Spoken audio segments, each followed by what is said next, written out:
So on the assignment as well, they're going to have these tables for you to fill out.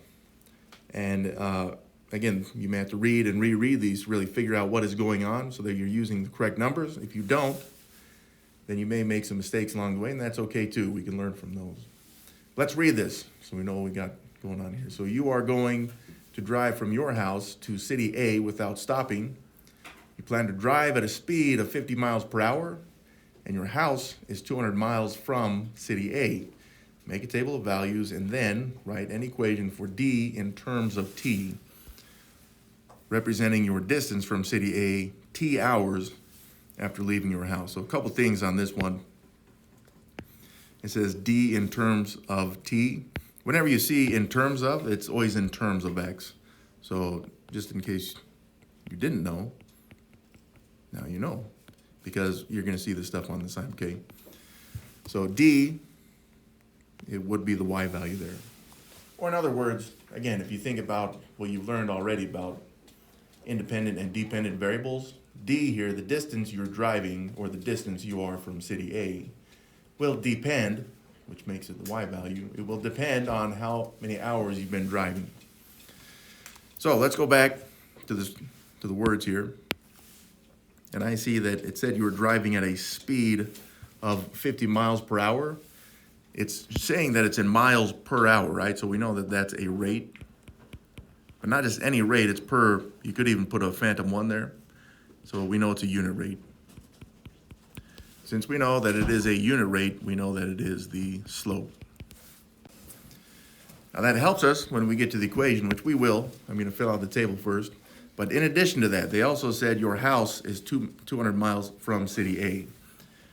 Now that right there should be where we start. Start from your house.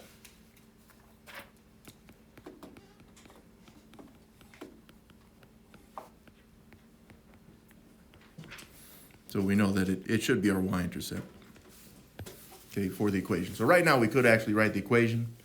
But before we do that, let's fill out this table, because on the assignment you're going to have to fill out the table and then you can write in the equation.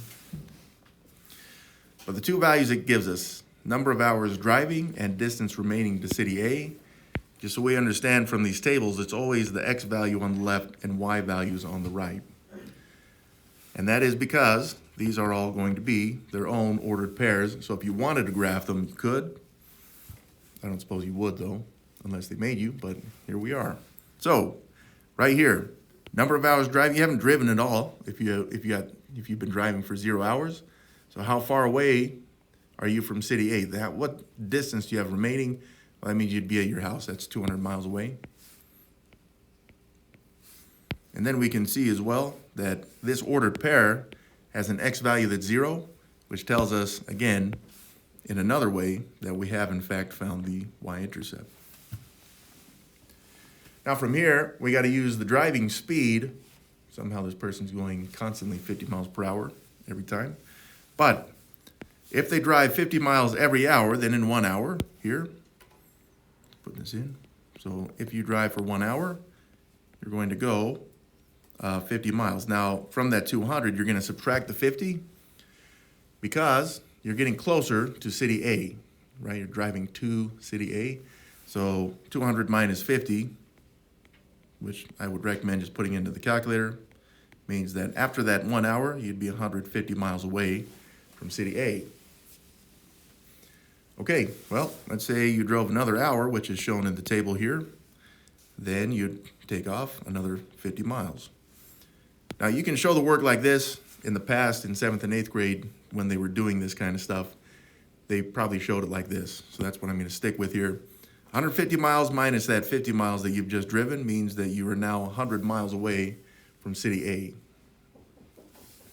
But then it says you're going to drive another hour. So that's another hour.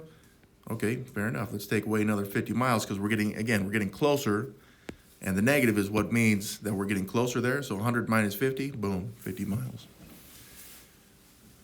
So from this table, of course, it wouldn't be that hard to say, well, how many hours you have to drive in order to get to City A? Well, I would just add on another hour to this table. And then we would see, you take off another 50 miles there, and you'd end up with 0 miles. You'd be at City A, okay? So interpreting some of this information, just a little bit of it, if you haven't driven at all, then you'd be at home. Okay, so that's something that you'll want to keep in mind when interpreting some of this stuff. But if your distance remaining to city A is 0, that means your distance from city A is 0, you're at city A. Okay, but again, this ordered pair would tell us it took 4 hours to get to city A. They didn't ask us about that, but they may on the assignment, so just be aware. Now, the last thing here is we want the equation. So I'm going to start this in slope-intercept form, okay? Just standard slope-intercept form. We had the speed of 50 miles per hour right there, right? But as we can see, we were taking it away when we did the calculations in the table.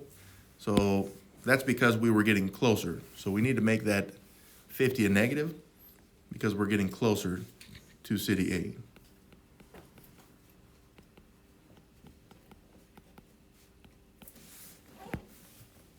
And then we know the y-intercept, well, you were 200 miles away from city A to start with.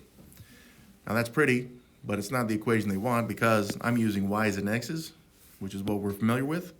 But we remember from the words that it wants d in terms of t. So instead of a y, you'll want to use a d for distance, and then the x is number of hours that you've been driving.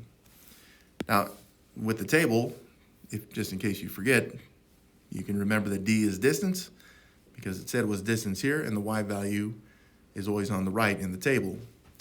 Or you can tell that the x is the number of hours, which they're saying is t, which again, that's just to clarify where these letters are.